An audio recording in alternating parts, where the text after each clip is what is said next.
Halo teman-teman, kembali dengan saya Januari Sihotang. Jika di video-video sebelumnya kita sudah banyak membahas mengenai substansi daripada skripsi, maka pada video kali ini saya akan mencoba menggabungkan pemahaman ataupun penguasaan antara substansi dan teknik psikologis ketika menyelesaikan skripsi. Karena bagaimanapun, kelancaran dan selesainya skripsi Anda tidak hanya dipengaruhi oleh pemahaman atau penguasaan Anda terhadap materi dalam skripsi itu, tetapi sangat banyak dipengaruhi oleh bagaimana Anda mampu memahami kejiwaan atau psikologis daripada dosen pembimbing, dosen penguji, dan juga para pejabat yang ada di dalam kampus, misalnya ketua prodi ataupun sekretaris prodi. Karena dalam proses penyelesaian skripsi itu, Anda tidak bisa terlepas dari dosen-dosen tersebut. Nah, oleh karena itu dalam video kali ini saya akan membagi bagaimana tipsnya untuk memahami psikologis mereka ketika Anda mengajukan judul skripsi. Kesuksesan Anda di dalam mengajukan judul skripsi itu akan menjadi langkah awal kelancaran skripsi Anda sampai kepada Anda sidang meja hijau dan wisuda. Nah, apa saja tips-tips yang akan saya bagikan? Kita mulai dari yang pertama. Ketika Anda pertama sekali datang menghadap baik itu dosen pembimbing ataupun ketua prodi, ini nanti tergantung dari kampus Anda kepada siapa Anda pertama sekali mengajukan judul skripsi, maka biasanya itu ada formulirnya ataupun formatnya, yaitu Anda harus mengajukan 3 judul skripsi.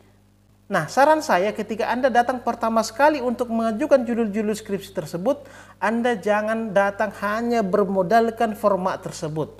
Tetapi, sangat lebih baik kalau Anda datang dengan membawa oret-oretan atau dengan kata lain itu semacam catatan singkat terkait dengan judul-judul itu.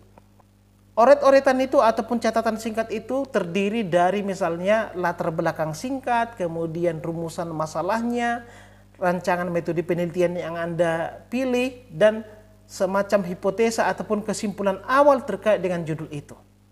Ini sangat penting teman-teman untuk meyakinkan bahwa judul-judul yang Anda ajukan itu bukanlah judul-judul yang asal comot dari internet atau minta dari kawan, tetapi memang judul-judul itu sudah Anda kuasai secara materi. Itu yang pertama.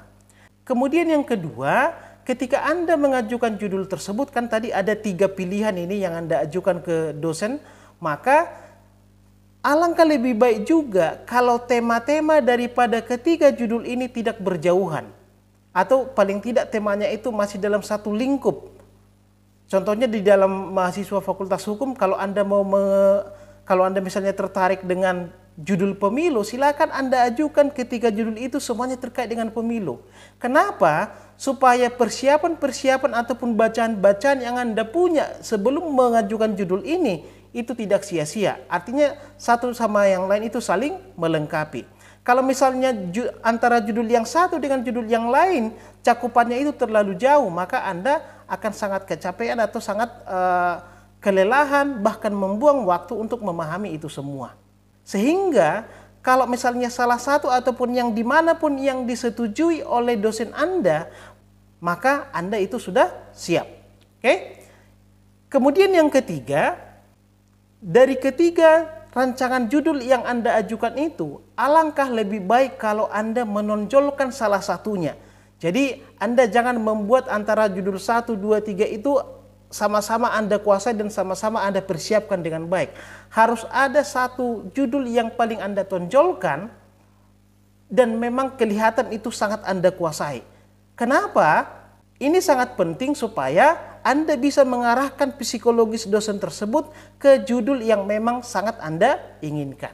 Kemudian yang keempat, silakan ajukan judul di mana Anda memiliki kaitan emosional dengan judul itu.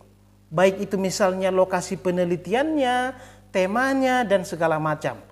Bisa saja Anda mengajukan judul atau lokasi penelitian itu dari daerah asal Anda. Atau misalnya Anda mengajukan tema judul yang sesuai dengan tempat magang Anda. Jadi harus ada ikatan emosional.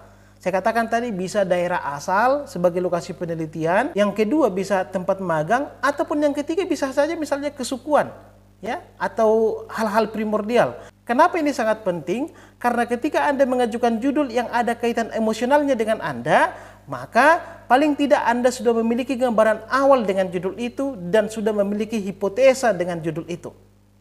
Oke?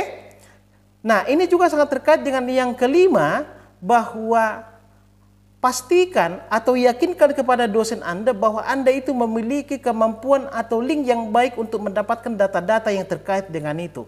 Makanya kalau misalnya Anda menulis skripsi yang terkait yang ada kaitan emosionalnya dengan Anda, saya katakan tadi, berarti Anda sudah memiliki potensi ataupun link yang baik untuk mendapatkan data dari tempat ataupun dari perusahaan ataupun hal-hal primordial yang terkait dengan Anda. Misalnya kalau Anda mau meneliti mengenai penyelesaian sengketa jual beli tanah menurut hukum adat Batak, kalau Anda orang Batak itu akan lebih mudah Anda untuk mengkajinya dan mendapatkan datanya. Dan yang terakhir, yang keenam adalah ajukanlah judul yang unik yang belum banyak dibahas oleh orang, tetapi Anda bisa menyelesaikannya.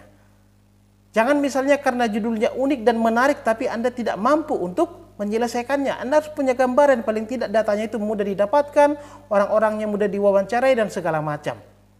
Karena bagaimanapun selalu saya katakan kepada Anda bahwa skripsi yang bagus adalah skripsi yang selesai. Tanpa itu selesai, maka itu bukanlah skripsi yang bagus. Oke? Saya rasa demikian teman-teman, semoga tips-tips yang saya bagikan ini bermanfaat bagi Anda. Terima kasih.